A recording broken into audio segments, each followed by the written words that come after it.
Hello girls, today we will do 3 programs. So first program is Pronic number. We will input a number and we will check whether the given number is Pronic or not. What is a Pronic number? Pronic number is a number which is product of two consecutive integers. For example, 12. 12 is a Pronic number because it is product of two consecutive integers 3 into 4. 20 is a Pronic number because 4 into 5 consecutive integers हैं ये दोनों. 42 is a Pronic number because 6 into 7 is 42 and 6 and 7 are consecutive. Now if I say 15, तो 15 is not a Pronic number because अगर हम इसके factors देखें और इसका multiplication ऐसे लिखे तो 3 into 5 and 3 and 5 both are not consecutive integers, right? So 15 is not a Pronic number. So our program is you have to give a number like I have given 12 तो answer आना चाहिए it is a Pronic number. If I am giving 15 तो answer आना चाहिए it is not a Pronic number, right?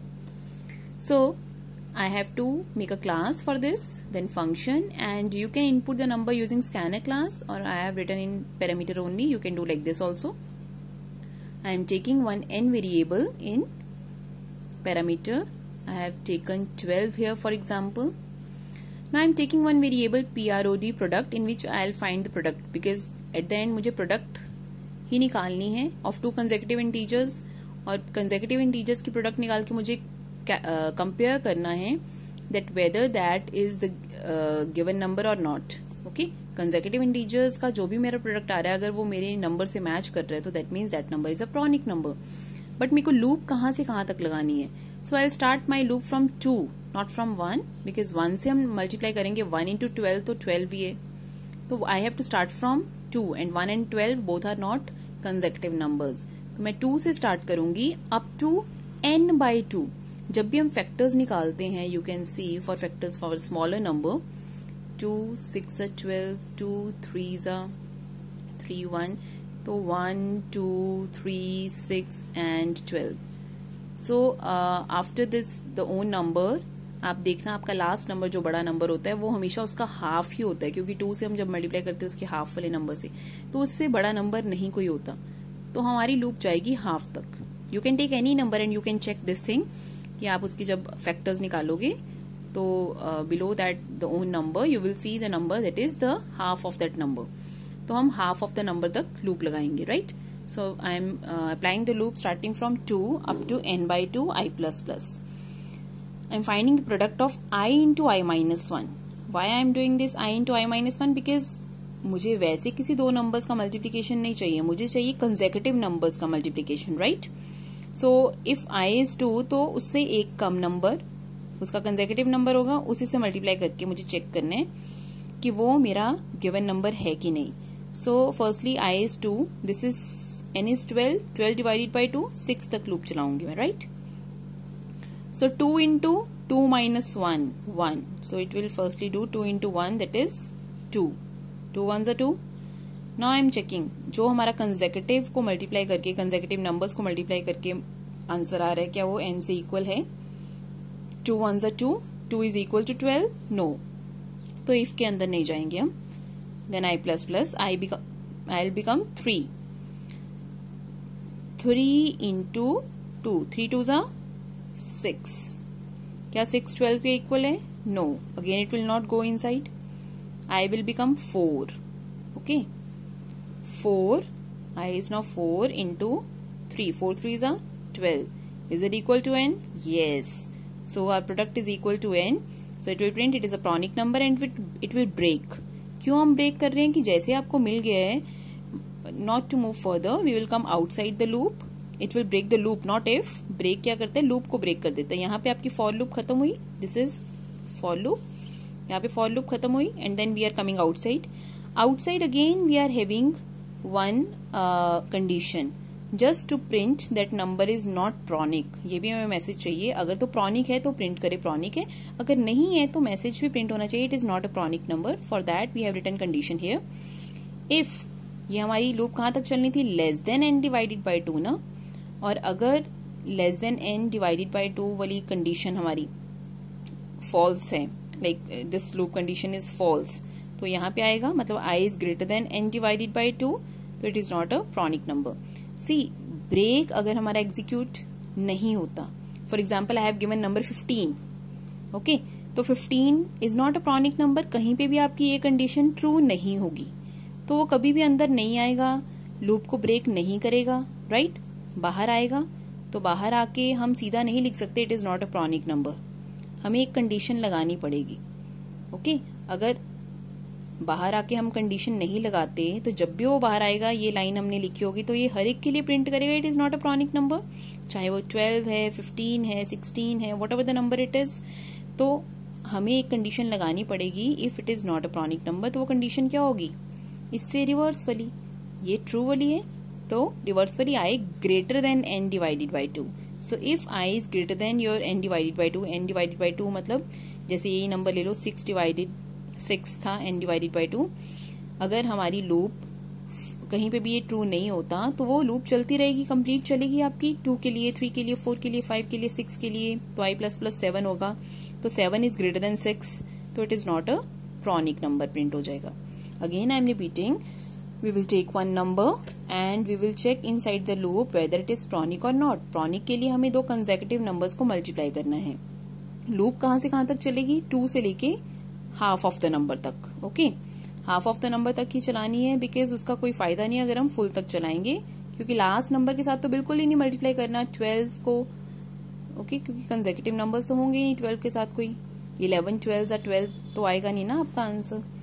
तो we will do up to half of the number, तो हम वो प्रोडक्ट निकालेंगे of consecutive numbers and we will compare whether that your product is equal to your given number और not. अगर equal आ गया that means that is a pronic number और come outside the loop. Okay, and you can close your function, you can close the class here only, no need to do if you are just printing whether it is pronic.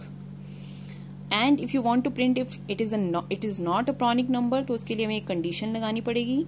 Okay, here if I greater than, reverse of this condition, I greater than n divided by 2 so it is not a pronic number।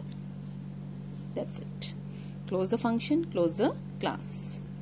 Next is to input a number and check whether it is Dyserium number or not। अब Dyserium number क्या होता है, sum of its digits powered with their respective position is equal to its original number, like 135 is a Dyserium number, तो sum of its digits 1 plus 3 plus 5 raise to power 1 की position क्या है 1, 3 second number पे second position पे raise to power 2, fifth third position पे है 3, like this. अगर आप इसको कैलकुलेट करोगे तो it will be 135 only. Like if I am writing 10 तो 10 को हम लिखेंगे 1 plus 0 and raise to power, ये फर्स्ट पोजीशन पे है 1, ये सेकेंड पोजीशन पे है 2, राइट। अब इसको सॉल्व करो, 1 raise to power 1, 0 raise to power 2 is 0, तो आंसर क्या आया 1। Is 1 equal to 10? No, so 10 is not a Dyserium number। But when you will solve this 1 plus 3 square is 9 plus 5 cube is 125, तो you will get 135, so this is Dyserium number। So we will give 135 as an input and it has to check whether it is Dyserium or not। So class name void main and in bracket only I am taking the number। अब मुझे इस programme में क्या करना है, मुझे एक एक डिजिट निकालना है, तो डिजिट हम कैसे निकालते हैं, with the modulus operator. Okay, so we have taken DIG digit के लिए और हम मॉड्यूलस ऑपरेटर करके इसका डिजिट निकालते रहेंगे, और डिजिट हमेशा लास्ट आता है पहले, फिर सेकेंड लास्ट, फिर फर्स्ट, राइट। तो नंबर हो जाता है finally 0।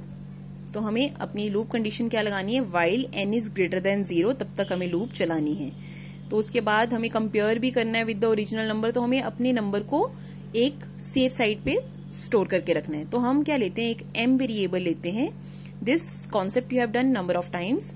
m is equal to n, n हमारा है नंबर 135 आई हैव गिवन, तो वही वाला नंबर मैंने m में भी स्टोर कर दिया है, so m is also having 135। Okay, and at the end I have to find sum, तो उसके लिए मैंने सम वेरिएबल लिया, sum is equal to 0 initially. Now you will see this string, I am converting this integer value to string and I am storing in string variable. ये मैं क्यों कर रही हूँ, see I have to do raise to power. अब यहाँ पे तो ये 3 डिजिट है, हम नॉर्मली मैथ्स में तो हम देख के कर लेंगे, फर्स्ट पोजीशन है, सेकंड पोजीशन है, थर्ड पोजीशन है। अब अगर मैंने 2 डिजिट नंबर लिए तो फर्स्ट पोजीशन और सिर्फ सेकंड पोजीशन है, 4 डिजिट लिए तो 4 पोजीशंस है, 5 डिजिट लिए, इसमें कोई हमने रिस्ट्रिक्ट नहीं किया कि कितने डिजिट नंबर लेना है, it can be of any digit number. तो हम क्या करेंगे, we will find the length of this number, और लेंथ हमेशा स्ट्रिंग की होती है, तो हम क्या करेंगे, इसको कन्वर्ट कर लेंगे स्ट्रिंग में। उसको कैसे कन्वर्ट करते हैं, सिंपली पास करके integer, I capital for this is a wrapper class, integer dot to string, ये एक फंक्शन नेम है without any space, TO in small, S is capital, first letter small होता है फंक्शन का, और सेकेंड वर्ड उसमें जो भी आता है उसका फर्स्ट लेटर कैपिटल होता है, तो you have to write like this only, this is function. Integer dot to string, हम जो हमारी जो इंटीजर वैल्यू है उसको किस में कन्वर्ट कर दो, स्ट्रिंग में, और हम वेरिएबल में पैरामीटर में भी पास किसको हमने स्ट्रिंग में करना है, n को, राइट। तो n है 135, तो इसको 135 की वैल्यू 135 ही रहती है, बट वो स्ट्रिंग बन जाती है, so it will B now 135, और किस में स्टोर कर रही हूं मैं, S में, तो S is equal to your 135 in double quotes, ये स्ट्रिंग है।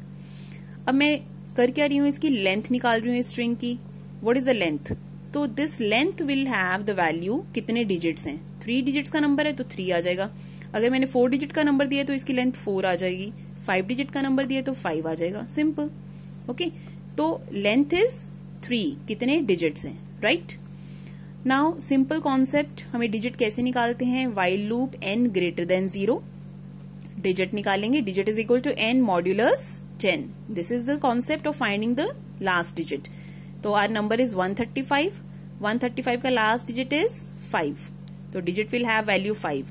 अब मुझे क्या करना है, 5 रेज टू पावर 3, अभी 3 क्या है इसकी लेंथ बेटा, राइट, 3 इज द लेंथ, तो 5 रेज टू पावर 3 करना है, 5 रेज टू पावर लेंथ करना है, उसके लिए मैथ डॉट पाओ फंक्शन हम लगाएंगे, मैथ डॉट पाओ, 5 किस में है, डिजिट में, DIG comma length LEN, this thing you have done already, math dot pow, it will find you 5,3, तो ये होगा 5 raise to power 3 125, but we need integer value, तो हमने इंट में उसको एक्सप्लिसिटली कन्वर्ट कर लिया, राइट, और वो सम वेरिएबल में ऐड कर दो, ऐड करते हैं हम उसको।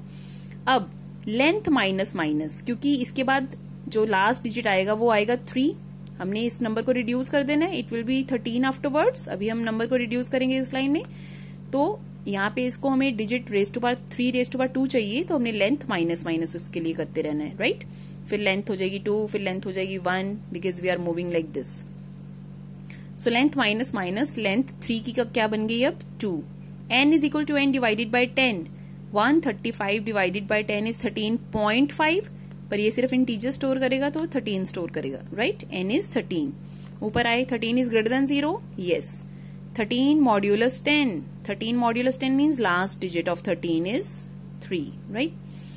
अब math dot pow 3 comma length is 2, 3 raise to power 2, और वो उसका 3 रेज टू पावर 2 जो भी आंसर आएगा वो पिछले सम में ऐड कर देंगे।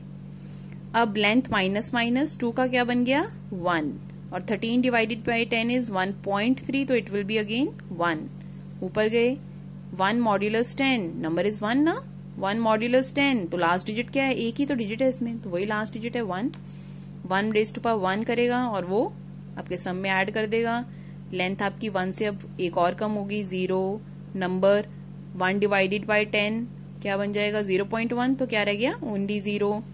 अब दोबारा लूप नहीं चलेगी क्योंकि हमारा नंबर बन गया 0, 0 इज ग्रेटर देन 0, नो, अब नहीं चलेगा। हम सम फाइंड आउट कर चुके हैं, बाहर आके हम चेक करेंगे क्या हमारा सम ओरिजिनल नंबर के इक्वल है।